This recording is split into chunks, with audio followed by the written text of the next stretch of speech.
Press release penangkapan Peggy alias Peron telah dilakukan oleh Dirreskrim Polda Jawa Barat. Satu hal yang membuat saya tergelitik dan sedih, ada pertanyaan dari seorang wartawan tentang bagaimana dan mengapa BAP yang dulunya di Cirebon dicabut oleh para tersangka yang sekarang menjadi terpidana. Lalu dijawab oleh Dirreskrim Polda Jawa Barat bahwa itu atas suruhan dari pengacara. Saya terus terang, sepanjang pengalaman saya berprofesi atau melakukan pendampingan terhadap tersangka, saya sebagai lawyer belum pernah yang namanya mengintimidasi atau mengintervensi tersangka dalam hal pemeriksaan di tingkat penyidikan. Justru yang sebaliknya, pengacara selalu diberi ruang yang sangat sempit untuk berkoordinasi dan bertukar pikiran dengan klien. Lalu bagaimana mungkin seorang pengacara bisa mengintervensi kliennya untuk mencabut semua keterangan-keterangan yang pernah dia buat? Belum lagi terpidana yang sekarang yang dahulunya sebagai tersangka ini bukan satu orang dan pengacaranya bukan satu orang. Ini harus diungkap supaya tidak menjadi fitnah.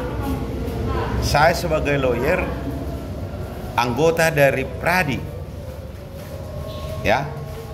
mendorong supaya Pradi, khususnya di bidang advokasi pengacara, agar mendorong atau mendesak pihak kepolisian untuk meluruskan pernyataan itu. Saya tidak mau institusi pengacara ini direndahkan.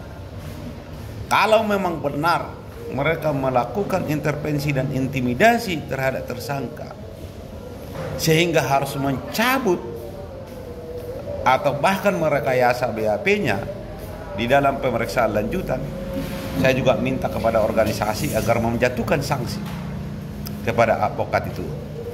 Tapi kalau tidak benar, organisasi advokat harus bergerak.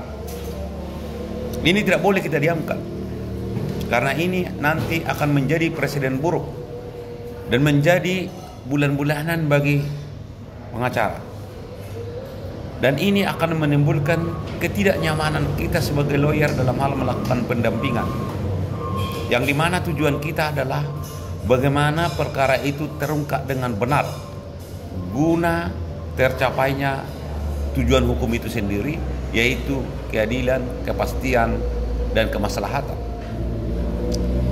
Sependek pengetahuan saya dan pengalaman saya berpraktek hukum, yang selalu saya kejar adalah bagaimana kebenaran itu terungkap. Ingat, dalam sistem pembuktian hukum pidana, beban pembuktian tidak hanya dibebankan kepada jaksa penuntut umum, tapi beban pembuktian juga dibebankan kepada lawyer. Beban pembuktian juga dibebankan kepada hakim, karena ini sifatnya adalah hukum pidana, hukum publik. Dan alat bukti yang bisa digunakan untuk membuat terangnya sebuah perkara pidana haruslah lebih terang dari cahaya. Haruslah lebih terang dari cahaya. Bahkan ada adigium hukum yang menyatakan kalau terdapat keraguan-keraguan hakim dalam memutus perkara, sebaiknya putusannya yang menguntungkan terdakwa. Ini adigium, Pak. Kalau terdapat keraguan-keraguan hakim dalam hal memutus perkara, maka harus diputuskan yang menguntungkan terdakwa. Ketika kita kaitkan dengan adigium lain, lebih bagus membebaskan 1000 orang yang bersalah daripada menghukum 1 orang yang tidak bersalah. Jadi adigium ini bukan hanya sembarangan adigium, tetapi ini adalah demi kepentingan hukum. Sekali lagi saya minta untuk diluruskan, apakah benar pengacara mengintervensi sehingga melakukan perubahan BAP. Sekian dan terima kasih.